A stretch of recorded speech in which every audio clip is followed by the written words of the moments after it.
artist që nuk pranon korniza. Me stil provokues dhe me ide që rrëzojnë tabut, Robert Aliaj ka krijuar një profil të veçantë për publikun. Arti ka qenë pjesë e identitetit të tij që në fëmijëri dhe e ka çuar atë drejt një karriere shumë dimensionale, nga muzika deri te arti vizual. Punët e tij janë ekspozuar në galeri me peshë, ndërsa zëri i tij ka ndikuar në debatin kulturor dhe shoqëror në Shqipëri dhe më gjërë. Prej vitesh, Robert Aliaj sfidon normat dhe përdor artin si një mjet për t'i vënë shoqërisë pasqyrën përballë. Energjia e tij e ka shndërruar në një zë që nuk kalon kurrë pa u vënë re. Në skenë, në studio apo në jetën e përditshme, ai mbetet gjithmonë i njëjti, i drejtë për drejtë dhe i pandikuar nga pritshmëritë e të tjerëve. Për te artit, ai njihet edhe për jetën e tij familjare, ku fëmijët e tij shpesh shfaqen si frymëzim dhe bashkëudhëtar në krijimtarinë e tij. Një nga momentet kur publiku shqiptar e pa më nga afër ishte eksperienca në ferma VIP, ku Robert Aliaj solli mënyrën e tij të veçantë të menduarit, qasjen e sinqertë dhe shpesh të drejtë për drejtë ndaj njerëzve dhe situatave. Artist në çdo qeliz që sfidon të zakondshmen, Robert Aliaj ka krijuar një univers të vetin, një univers të lirë.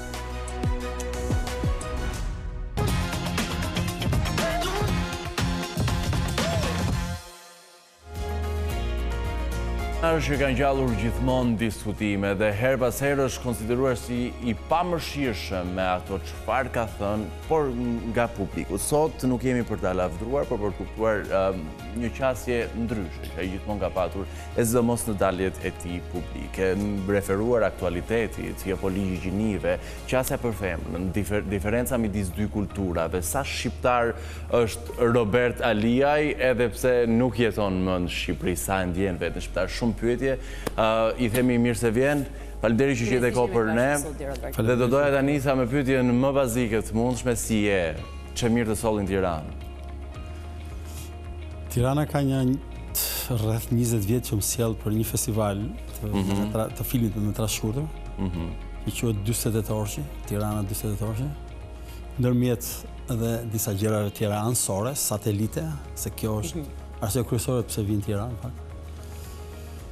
Por, ja, kjo është mjaftueshme. Filmi të sjell, po çfarë të jep Europa që Shqipëria s'ta jep, dhe çfarë të jep Shqipëria që Europa s'ta jep? Ta pyetje si pyetje gracka, po në fakt Evropa të jep shumë gjëra.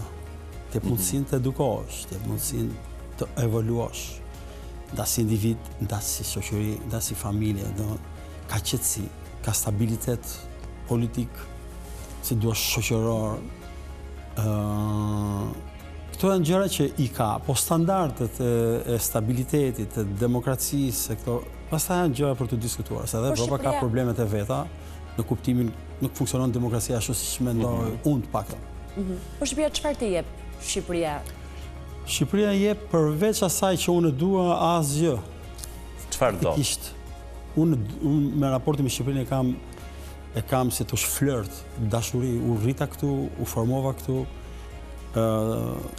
edhe nuk ka kushte për ta dash një vend, besoj unë, vendin që ti ke zgjedhur ti përkasesh.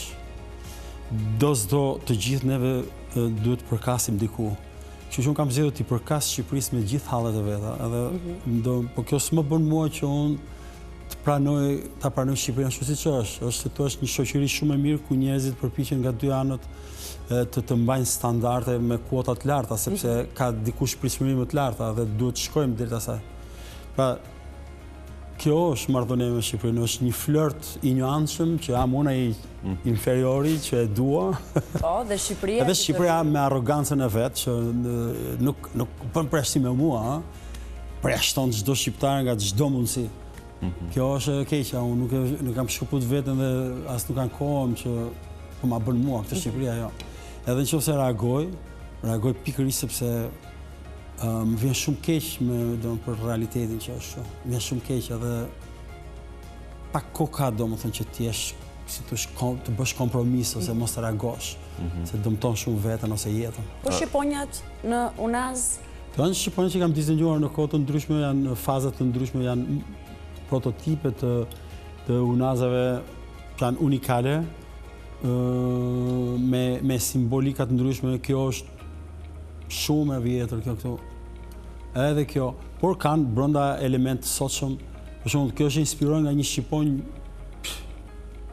antike.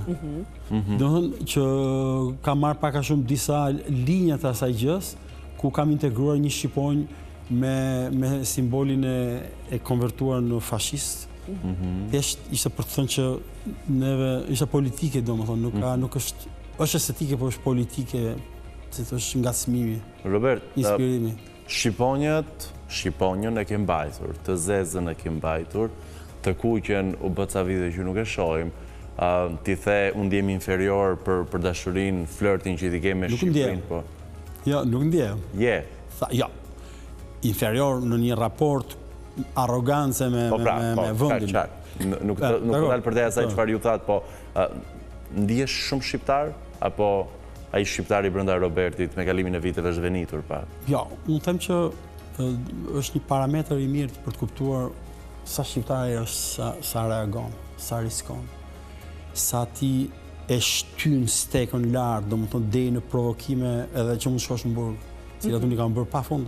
Kjo është një provokim të marrë simbolin, ta nxjerrësh në televizion, siç e bëra unë. Ja veshësh një deputeti, kryqin fashist. E ti thua që ju keni ndërtuar një shoqëri fashiste, është një sfidë pa parë dhe është një sfidë që ja bën dhe jetës tënde ti, sepse ke të bësh me një politikë që të vë barriera, që të izolon, një politikë që të lufton, ke të bësh me një popull të pa edukuar fare, që thotë ke prish simbolin, ndërkohë ai s'ka asgjë të rrezi dhe mbahet ke simboli. Pra njerëz që nuk reagojnë për bukën e gojës ose për fëmijën e vet ose për perspektivën, reagojnë për reagimin tënd. Domethënë është pak weird situata. Janë të nevojshme provokimet për vendet e fjetura? Është Shqipëria një vend i fjetur? Shqipëria nuk është një vend i fjetur, shumë i zhurmë shumë.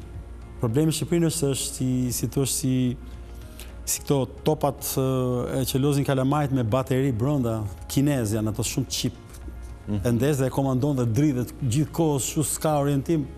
Kemi pasur një top që ka një gungë më të gjatë, një më të shkurtë dhe varet nga gunga se ku e çon topin. Kaotike. Urdhë? Kaotike duket.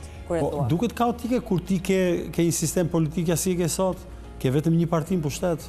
S'ka opozit, s'ka popull që të reagojë, të mbështesi për shembull atë opozit që është cop. Ti vjen për filmin, po i gjen Tiranën duke diskutuar për gjinin.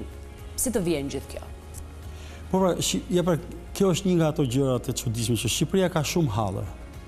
Ka një korrupsion të frikshëm fare, hajdut nga të gjitha anët.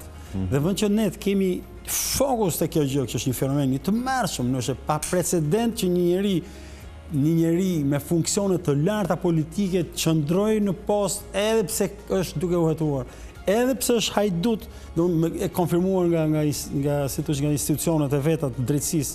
Pra, du të them, tu është bordel, domethënë totale, sepse bëhet çado secili kush është më i fortë, bën çado. Dhe ky diskutimi i gjinive ti është e brenda së tërës, brenda gjithë kësaj. Absolutisht, diskutimi i gjinive është ke disa grupe hiena që quhen janë si shoqata, që s'janë as homoseksuale, as kupton, s'kan as një identitet, as nuk din shpjegojnë se çfarë duan. Kanë si të është konceptuar një ligj, një projekt ligj për barazi gjinore gjithë përfshirëse, ndërkohë as nuk servon asgjë. Kur thua gjithë përfshirëse, se barazia gjinore nuk është se s'ka ekzistuar. Barazia ime gjinore matet marrëdhënia ime me maman time, me motrën time në fillim. Domethënë ka qenë gjithë jetën kemi respektuar motrat, maman e kemi adhuruar ne si shqiptar. Është femër mamaja, se shqiptarët e mbrojnë maman më shumë se tjerët. Pra ne raporti që kemi ne shqiptarët me mamat është i tronditës, unë e kam ashtu. Unë po të flas me maman time, ja dal jashtë kontrollit. Po kjo s'do të thonë që s'mund të jem mizogjin. Se atëherë dhe maman time do të shkojmë aty. Do më thonë, kaq ndërgjegje kemi pasne dhe kaq liri që në diktaturë kemi pasne për të qenë të barabartë. Ka pas ligje. Pra kjo gjithë përfshirëse që çfarë ti tek e tyre në mënyrë vërtet deklaruese, këta nesër thotë unë jam karafil ose karafile. Tani unë po mos shoh ty për karafile, ti mund të më denoncosh. Ku diun? Ndodhin shumë gjëra weird, nuk ka kohë tani që të flasim për këtë sepse është temë e rëndë.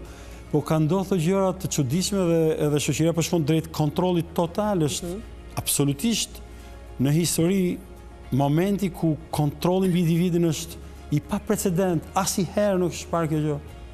As në komunizëm. Jo. Asnjëherë Enver Hoxha nuk kuptoi mendimin tim. Asnjëherë. Dhe asnjëherë Enver Hoxha nuk luftoi të më ndryshojë mua opinionin. Sot, po luftojmë të marrim opinionin. Ata dalin për panele dhe bëjnë luftë për çfarë? Çfarë ke ti më shumë se ata? Ku të mbron ty ligji më shumë se ata? Merr një homoseksual, merr një çadu transgender. Ai është individ shqiptar? Është i mbrojtur nga ligji apo jo? Se duhet flisni se po duhet flisni pra se s'flet njëri. Shumë pak veta e ngren zërin shkretët. Po është pa i mbrojtur nga ligji, çfarë kanë atëra?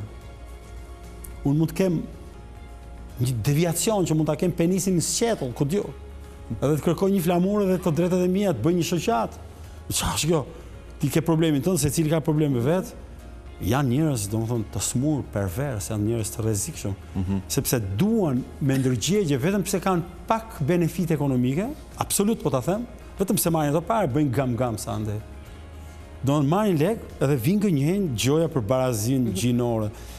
Dhe ta them edhe një herë, më fal, ose nuk e di që të ndërpreva, ndoshta do të flisë, po opinioni nuk duhet të tentohet të manipulohet, është e rëndë. S'ka asnjë regjim deri sot, akoma dhe islamik, të ndryshojë opinionin, që ata atentojnë. Janë vetëm ata dhe homoseksualet që kanë të njëjtën strategji për të ardhur deri në kopësht, të indoktrinojnë, të devijosh, domethënë të shkatron jetën, edhe të bësh diçka që duan ata. Dhe kur ti thua, më fal për shembull, që ti je një BQ, ti më ofendon. Ja se kështu i bie. Se po kështu i bie, më vjen keq. Pra unë kam shumë respekt për homoseksualët cilët janë njerëz si mua. Janë njerëz që respektojnë ligjin, janë njerëz që kanë shoqëritë e veta, janë njerëz që kanë talent, që punojnë. Unë kam shok homoseksual. Kam respekt pa parë. Njerëz të mirë. Ka edhe në Shqipëri që njoh që s'ka mundësi mos kesh ti simpati për atë. Ta respektosh. Sepse ai nuk del këtu edhe thotë unë jam homoseksual dhe ti do bësh si unë. Po pra është propaganda që u serviret. Secili shef punën e vet. Kjo është gjithë esenca që duhet të them.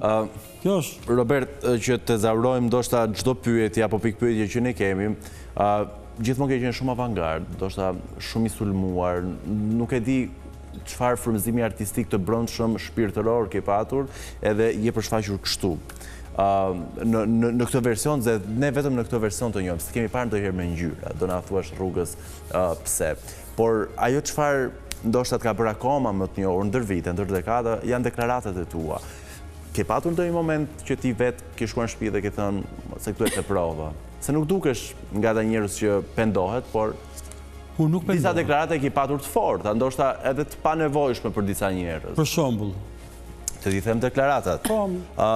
Djemt shqiptar duhet largohen nga femra që i bëjnë buzës si puçër, si hemoroide. Ke thënë një tjetër, shoqëria ku femra... është një opinion. është një opinion. Po pra, po që e ke thënë publikisht dhe kthehet në deklarat. Këtë janë rregulla komunikimi, Robert. Unë për këtë kam studiuar. Pra, janë disa deklaratat forta që ke bërë. Dhe më thonë, një person i cili ndoshta gjithmonë është keq kuptuar, pse nuk ka çfarë del dhe bën deklaratat forta. Ajo që sapo lexove është nuk është deklarat, po merret si deklarat, se nuk më ndryshon si thua perceptimi që kam kashë asaj që kam thënë. E kam thënë me bindje dhe e rithem dhe do ta them. Dhe do ta them ndoshta edhe më fort. Pse?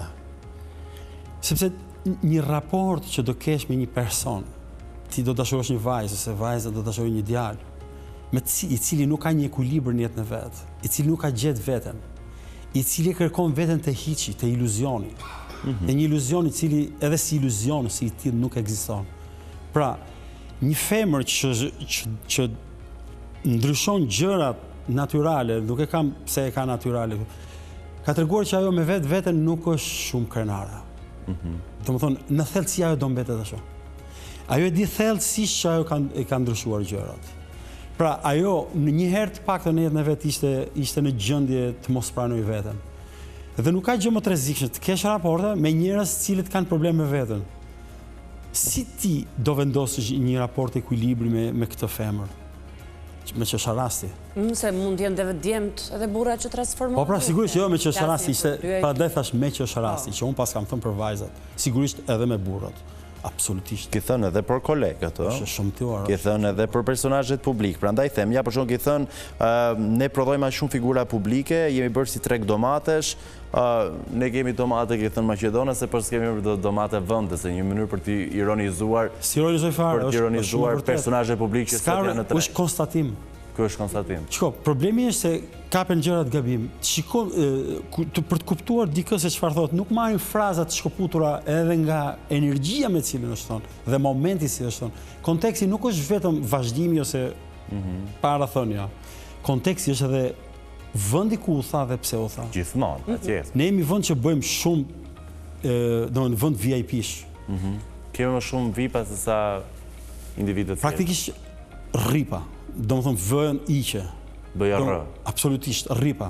Sepse mbrapa gjithë kësaj gjëje, kontributi që kanë këta në shoqëri, se ti je VIP, është një përgjegjësi gjigante që ke ti, dhe pikërisht kjo që the që ti flet edhe ti spendohesh, është një, si thosh, është një commitment që kam unë me vendin tim, që unë nuk do të kthehem kur unë jam ai shqiptari që kam një lidhje shumë fuqishme me vendin ku linda.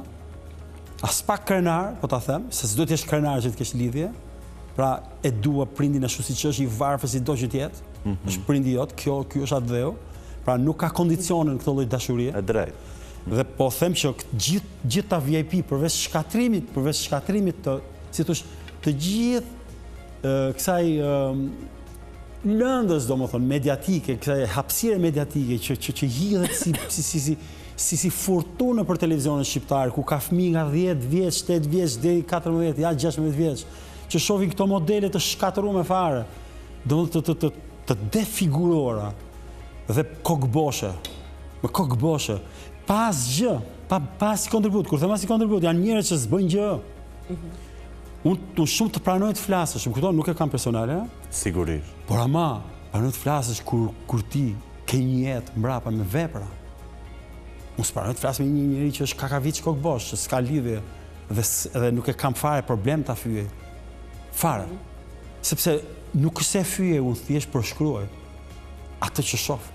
Edhe merret për fyerja. Është perspektiva, Robert, ndoshta duhet jemi pak më qytetar, pak më demokrat nga një Çfarë do të thotë qytetar?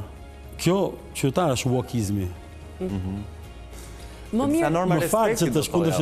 Po normat e respektit janë në bazë edhe në bazë të kapacitetit që Po individi ka, në qoftë se dikush s'mund bëhet një Robert, po s'mund jo, se kam fare me veten. Unë të respektoj në bazë të sa që shoh. Kupton, edhe respekti është kështu. S'mund të jetë respekti për asnjë arsye tjetër, sepse je djali dikujt që për shkakun që mund të kem respekt për babain tënd. Unë mos kem respekt për ty. Tani flas për vete, por njëta gjë mund të ndodhë ty që mos kesh respekt për dikë. Për arsye kaq të vogla që ose është delirant, për shembull ka guximin edhe si thosh turpin që të vije dhe të thotë ty, e di si është, ka mundësi të vishi çik të jap ca mësim mos i jeti qytetar. E disa turpësh kur të thotë një tip që është rrip, dikujt që ka një jetë që kontribuon, atë të mësojnë ty si të bësh qytetar. Dhe kjo gjë, me që wokizmi ka 60 vjetë, domethënë nëpërmjet mitue, politically correct e bla bla, është më pas wokizmi, po ka ekzistuar në forma tjera më parë. Pra jemi manipulu, duam të tregojmë qytetari duke mos reagu, duke qenë të verbër, duke toleru, duke gënjur. Nuk ka gënjeshtër më të madhe se ti je politikisht korrekt.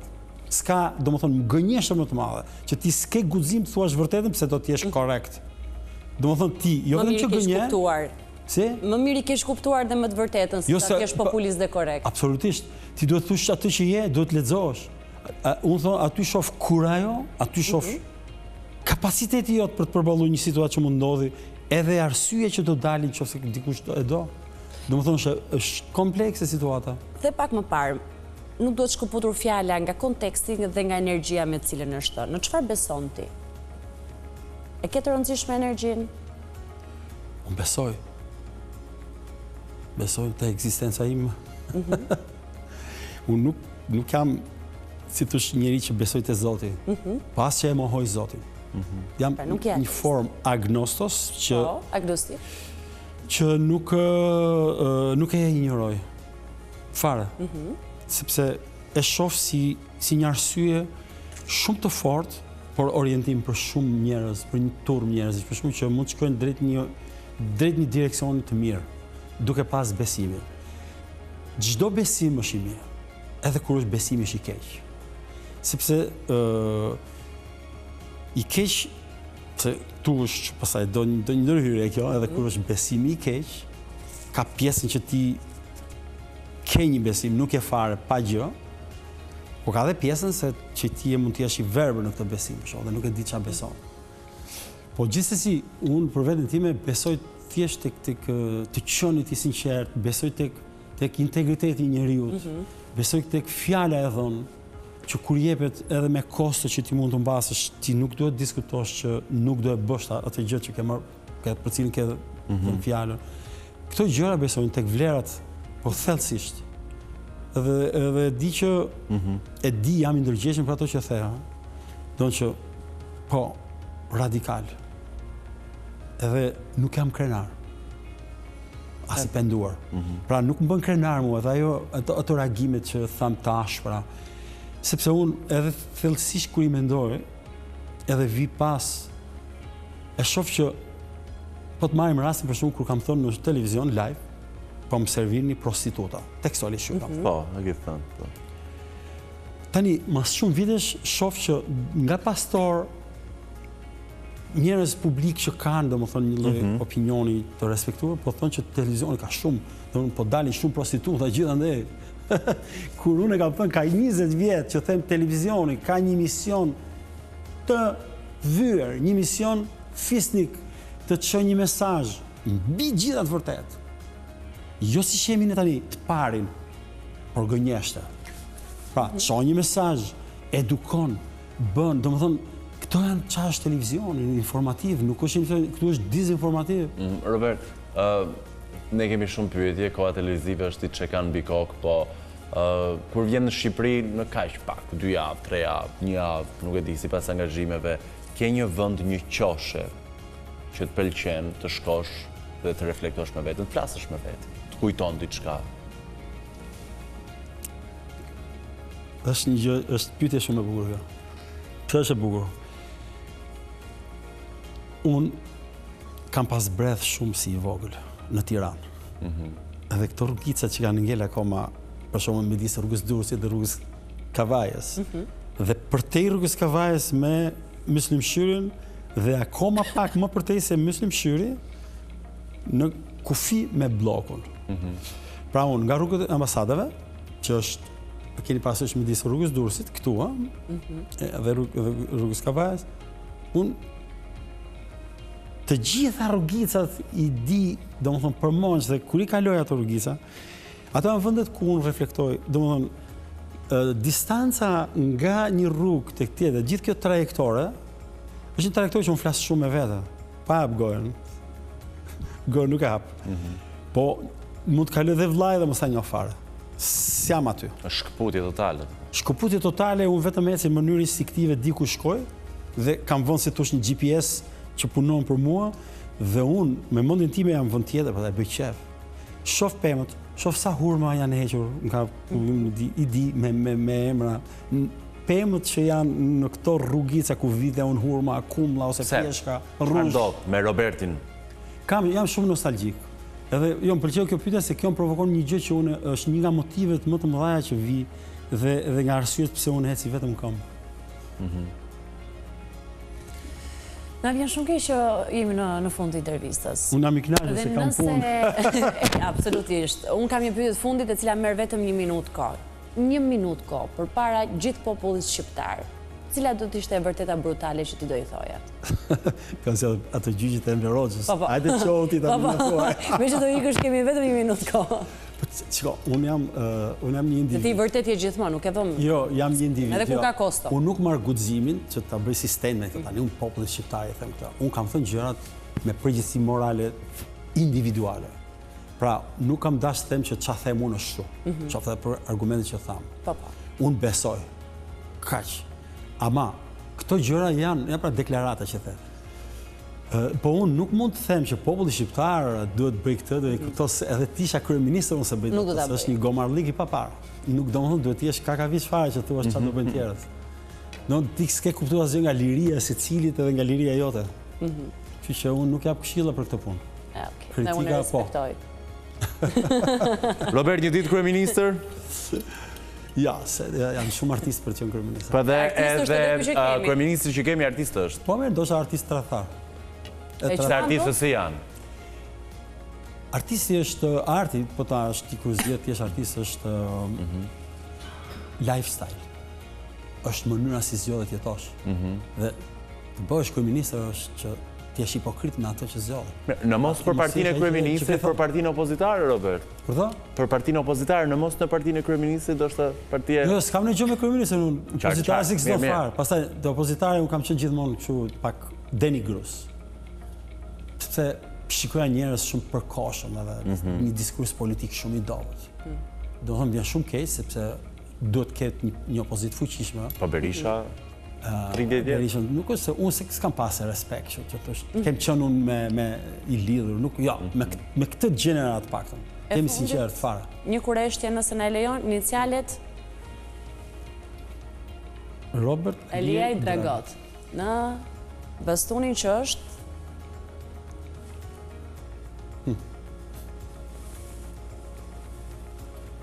A është gjarpër? Ja. Të shohim mirë. Se unë shuam të shoh më mirë. Po ti i ke sytë si gjama, si shef mirë ti. Çfarë Dragua, çfarë? Dragua. Okej. Robert, faleminderit shumë. Faleminderit pak minuta. Është festivali yt që na bën neve ta mbyllim intervistën, nëse do i bënim edhe një 2 orë bisedë për kënaqësi. Po, kështu se Gjithmonë mirë pritur. Dhash fjalën se jo. Kënaqësi që filmi meritën e ka Glori. Glori që nguli këmbë më ka. Edhe ne e duam shumë. Më ka myt, po them një 50 herë aman. E dim si është Glori, kur do. Sezonin një parë televiziv me mes dritë, Robert. Po. Edhe në kaq pak kohë, 2 muaj, kemi patur shumë Glori si emision, shkëlqyem, ndoshta për shkak Glori. Glorit. Sukses. Të gjithë ekipit. Juroj sukseset.